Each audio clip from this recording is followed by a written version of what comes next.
मातरम। Delhi prime news से मैं पंकज तिवारी आज कालिका मंदिर में मौजूद हूं। जैसा कि हमारे बीच में भारतीय जनता पार्टी से शिवम शर्मा जी आए हैं, जो कि पंजाब ढसुआ ग्राम सभा से और होशियारपुर जिला से बिलोंग करते हैं। सर, मैं जानना चाहूँगा क्या कहना चाहेंगे, आज दिल्ली में आपका आगमन हुआ है और यहाँ के जो किसान लोग हैं उन लोगों के बारे में आप क्या कहना चाहेंगे, मैं जानना चाहता हूँ सर। नमस्कार जी, मुझे आज शुभ अवसर प्रदान हुआ है। मां कालिका दरबार में नतमस्तक होने के लिए मैं यहाँ पर आया हूँ और इसी के साथ ही मैं आपका भी धन्यवाद करता हूँ प्राइम न्यूज चैनल का कि आपके माध्यम से मैं सभी साथियों तक अपने विचार दे पाऊंगा।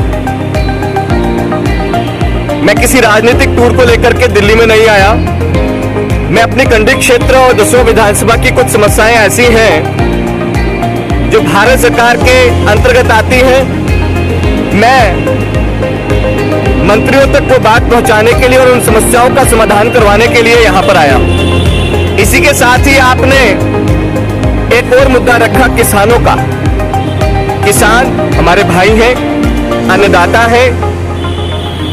सबसे बड़ी बात ये आती है, समय समय पर भारत सरकार किसानों के साथ वार्तालाप करने के लिए वचनबद्ध है, तैयार है और बुला भी रही है।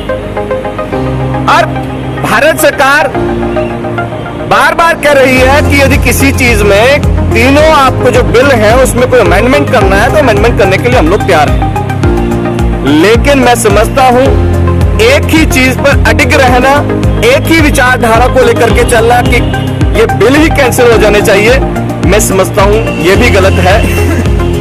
दोनों धिर जो है, चाहे वो भारत सरकार है और चाहे हमारे किसान जो अन्नदाता है, किसानों को भी समझना चाहिए कि किसी भी प्रकार से बिल हमारे खिलाफ नहीं है।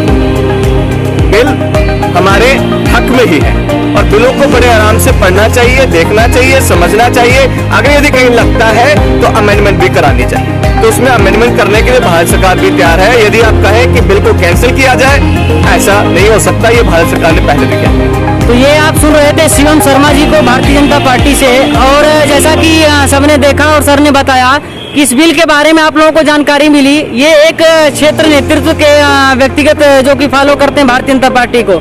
और शर्मा जी ने बताया कि आप लोग इसमें अगर कुछ भी कोई प्रकार की दिक्कत आ रही है किसान बिल में, तो बैठकर आपस में बात कर सकते हैं और जो भी है समन्वय बिठाकर इस कार्य को किया जा सकता है। भारतीय जनता पार्टी संवाद प्रकोष्ठ का पंजाब का सह संयोजक रह चुका हूँ, युवा जिला मंत्री भी रहा हूँ, जिला संयोजक भी रहा हूँ स्वच्छ भारत मिशन में। जैसा कि आपने अभी किसानों के मुद्दे पर चर्चा की है, देखिए किसान हमारा अन्नदाता है और जहाँ तक धरने का सवाल रहा, मैंने स्वयं भी धरना 135 दिन स्वास्थ्य सुविधा को लेकर के तलवाड़ा में बीबीएमबी अस्पताल को लेकर के किया।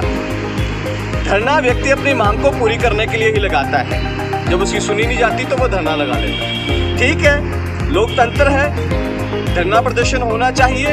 अपनी बात मनवाने के लिए, सरकार के ऊपर दबाव बनाने के लिए अक्सर धरने लगाए जाते हैं। लेकिन एक बात और कहना चाहूँगा, जिस प्रकार से ये प्रस्तुत किया जा रहा है कि जमीनें चली जाएंगी और बार बार भारत सरकार एक ही चीज़ को कह रही है कि आपकी जमीनें नहीं जाने वाली, पूरा आश्वासन भारत सरकार दे रही है। और मैं समझता हूँ कि जो ये बिल है ये किसी प्रकार भी किसानों के विरोध में नहीं है। भारत सरकार बार बार किसानों के जो नेता हैं उनको बुला रही है। देखिए, पहले तो किसान हमारे अन्नदाता हैं, हमारे भाई हैं। मेरे खुद भी 25 बीघा जमीन है गांव में। मैं आपको बताना चाहूँगा कि सबसे पहले तो ये कहा जाता रहा बार बार किसान नेताओं के द्वारा कुछ कि देखिए हमें एमएसपी की गारंटी नहीं है, एमएसपी की गारंटी दीजिए। शुरुआत में कहीं ये बात नहीं थी कि बिल जो है इसको रद्द कर दो। लेकिन जब अमेंडमेंट करने के लिए बात होती है और जब अमेंडमेंट करने के लिए भारत सरकार कई विषयों पर तैयार भी होती है,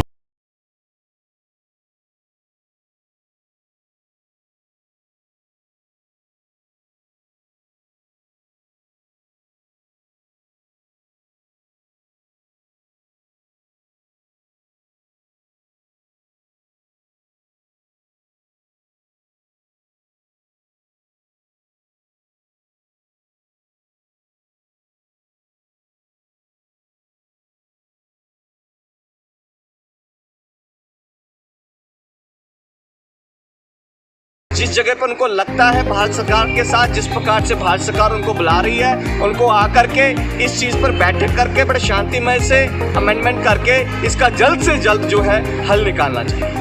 तो जैसा कि आपने देखा, हमारे बीच में भारतीय जनता पार्टी से शिवम शर्मा जी मौजूद थे, जिन्होंने बताया इस किसान कानून के बारे में और समस्त जनता के बारे में। और ये कहने का मतलब इनका तात्पर्य ये है कि आप अगर कोई भी कार्रवाई चाहते हैं या कोई भी बैठक चाहते हैं तो समन्वय बनाकर बैठक कर सकते हैं, पार्लियामेंट में, विधानसभा में, राज्यसभा में आवाज़ उठा सकते हैं। तो मैं